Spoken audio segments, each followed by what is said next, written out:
Good morning. Gusto ko lang ulit mag-thank you kay Emerson for the very heartfelt communion and for embodying yung how good our Father is. And ayan, thank you for introducing me. And good morning ulit, church. So medyo Tagalog tayo Come on, for sis. benevolence. And gusto ko lang mabahagi ngayong umaga tungkol sa pagbibigay natin kay Lord. Pero in the aspect of benevolence, actually benevolence is simply an act of kindness. Ang benevolence ay simpleng kabutihan na ipinapakita natin sa bawat isa. So kung meron kayong naiisip na mabuting tao or someone who embodies someone who embodies kindness, so that's just what benevolence means. Pero today I do really want to talk about the heart of intention, being intentional in our benevolence. Gusto kong bigyan ng diin kung paano tayo nagiging purposeful or meron tayong desire sa nakakaloob sa pagbibigay natin kay Lord. Come on. Si God, kapag nagbe-bless sa atin, sa tingin nyo ba, brothers and sisters, ano lang siya? Chamba or swerte, di ba? For example, si God magbe-bless, ay sige, sila Gachi, yung family nila, si God ba ganun ba siya mag-bless? Ay sige, si AJ, pasado yung exam niya. Wow! So, pero yung iba, better luck next time. Diba? Si God hindi siya ganun mag-bless. He doesn't bless us by coincidence. Come on. Hindi niya tayo bine-bless kapag trip lang ni God or hindi niya ginagawa yon nang walang layunin. So, ibig sabihin pala ng brothers and sisters, lahat ng meron tayo ngayon ay hindi aksidente. That's right. Iniukit talaga ni Lord itong lahat ng ito para sa'yo. Diba? And ako, kamakailan lang grateful ako sa kung anong blessing na binibigay ni Lord sa akin. I do wanna lift up God. Recently, sa Bible Talk namin actually challenging sa amin yung trabaho. So, meron man mga nakukuhang jobs sa singles ministry, pero nahihirapan kami when it comes to stability, knowing na itong Baguio City is talagang pinupuntahan siya ng mga tao para maghanap ng job. And I was actually forced to be in a position where naging grateful lang ako na meron akong stable job na inalaw ni God para makapagtrabaho ako kahit saan. May times na may bagyo, pero inalaw pa rin ako ni God na mag-work sa coffee shop kung saan may kuryente or pumunta sa mga sisters kung saan may connection pa din. So, kilala niyo na ako sino kayo. Pero God has blessed me with so much. And even recently, nung nagkaroon tayo ng mga mercy, yung work ko din yung nagsusupport sa funds na mercy projects natin. But I wanna open the scripture to us in James chapter 1 verse 17. So let's turn there. James chapter 1 verse 17. I will read it in Amplified Version. Medyo mas mahaba lang siya ng konti sa NIV. But the Bible reads, "Every good thing given and every perfect gift is from above.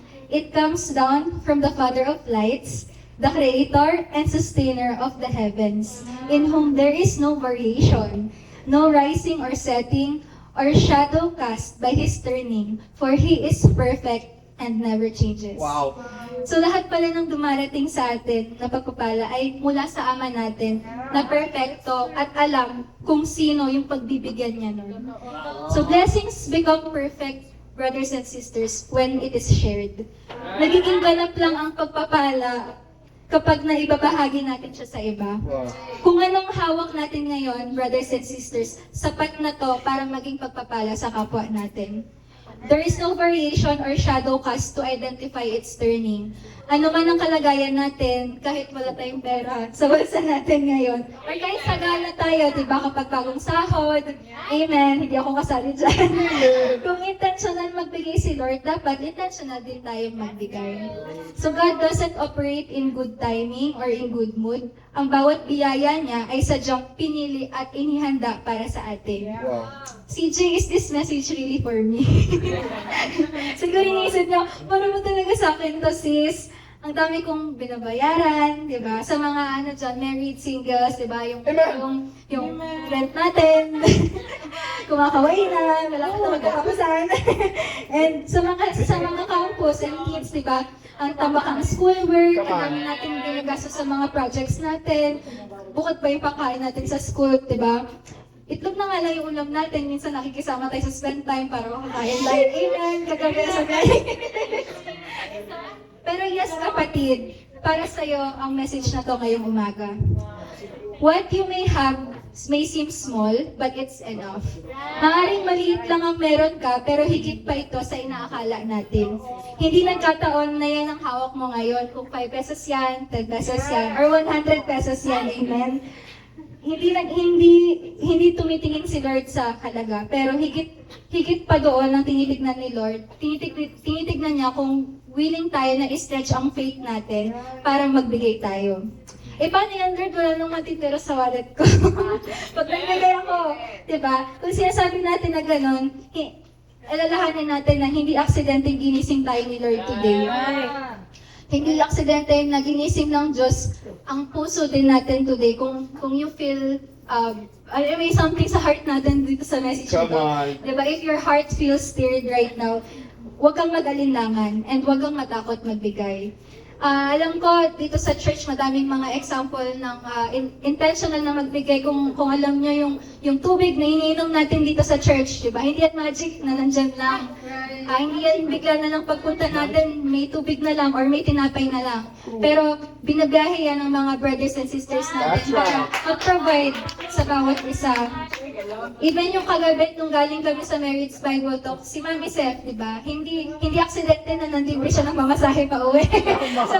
sa gitna ng traffic. But it's really Mami Seth's heart to be intentional sa pag-encourage ng mga disciple.